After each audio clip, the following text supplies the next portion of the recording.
Absolutely. Gentleness and respect.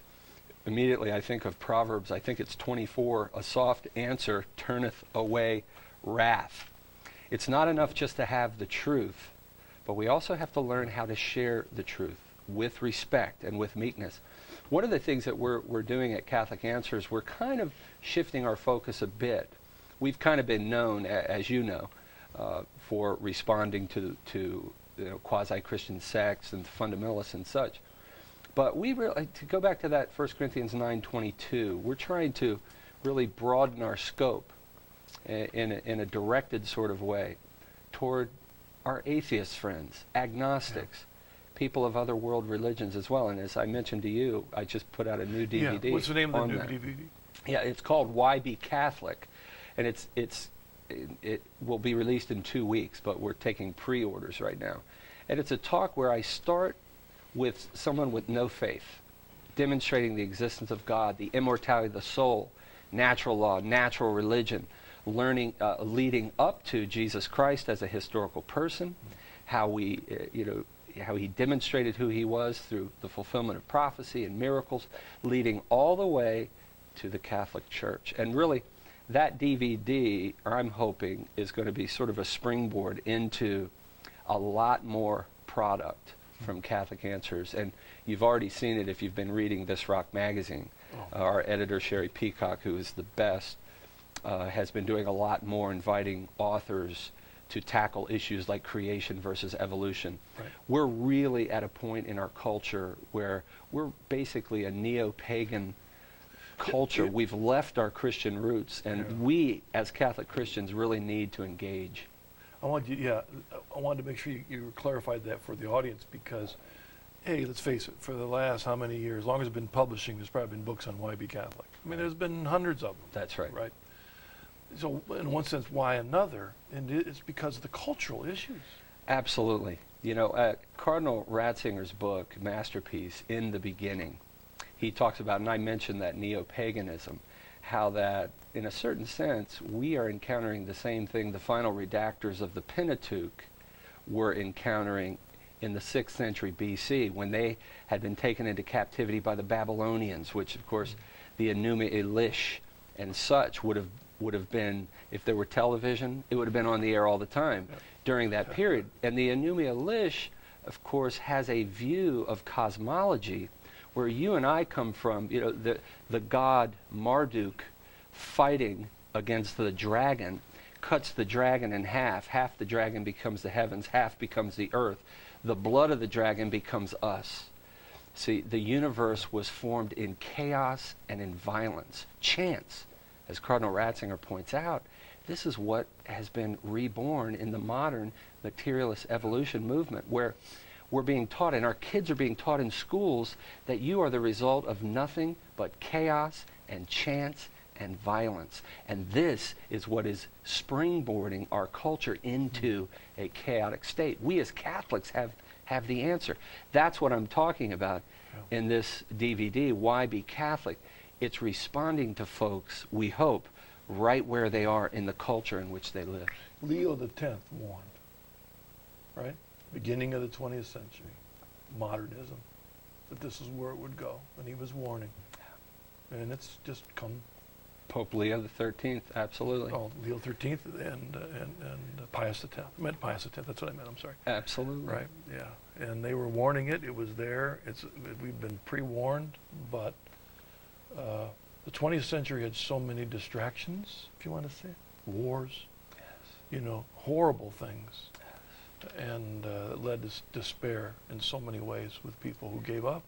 Absolutely. And looked for other answers than the one answer that was there before them, Jesus Christ and his church and salvation. We've rejected the gospel as a culture.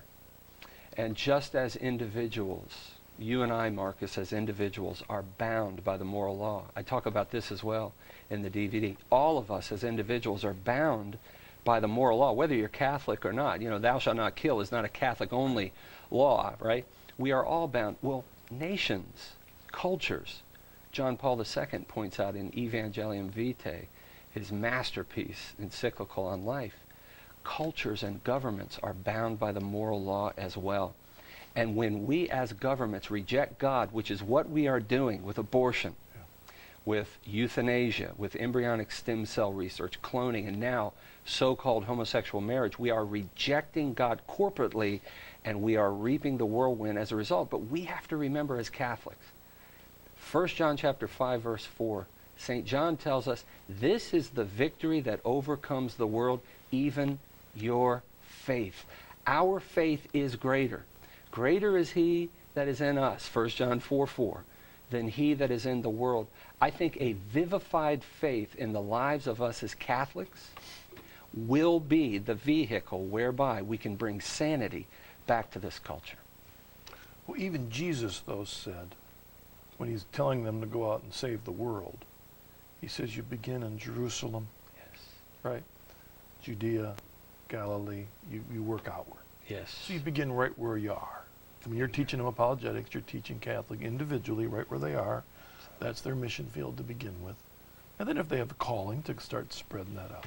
Absolutely. You know. Absolutely. And we are seeing, and Marcus, you've been in the fray here for quite a few years, but we are seeing, even though our culture seems to be and is spiraling out of control, the degree that we have fallen as a culture, Marcus, is absolutely unbelievable. And yet, we must never let ourselves tend toward despair, because what God is doing, while Washington, D.C. is going haywire, is God is raising up a young, vibrant Catholic Church here in the United States and around the world, that it seems as though God is raising us up right now, because when things fall apart, Marcus, the only thing standing is going to be the church. And I believe we're already seeing people flock to the church, but it's going to get better. All right. Well, we've got a mess of emails here. Let's see which one they want to give us first. Here we go. This is from Jonathan F. He writes, Tim, as a former Southern Baptist myself, I have many friends who have a hard time understanding my Catholic faith. What have you found to be the best common ground to start a positive conversation with our Christian brothers and sisters, quote, across the aisle, unquote, concerning Catholic apologetics? Thank you, and God bless. You know what, I always take as a model our Holy Father, Pope John Paul II, who was the master. If you read his book, Crossing the Threshold of Hope, whether he's talking about Muhammad, Islam, Gautama, Buddhism, or whomever, Orthodox or our Protestant brothers, he begins with what we agree on. We have so much that we agree on with our Protestant brothers and sisters. We can begin with John 17:3. This is eternal life, that they may know thee, the only true God, and Jesus Christ whom thou hast sent. We agree with our Christian brothers and sisters on the Trinity, the divinity of Christ, and we can begin there. We also believe or agree with many of our Protestant brothers on the fact that we are saved, we are justified totally by the grace of God. So always, as a rule of thumb, begin with what you agree on, but don't stay there. Then you move to the real issues of sacraments and the nature of justification and continuing in a relationship with Jesus Christ, the relationship between sacraments and our salvation and so forth. Begin with what you agree on. You have to start, and that's so important, and that's really what ecumenism is in its true form. It's beginning a dialogue, and you have to, whether you're in a family, you have to begin a dialogue somewhere with what you agree on. But then you move to the sticky issues and the things you don't agree on. But if you've begun with that certain level of respect, then you can move to the hard stuff.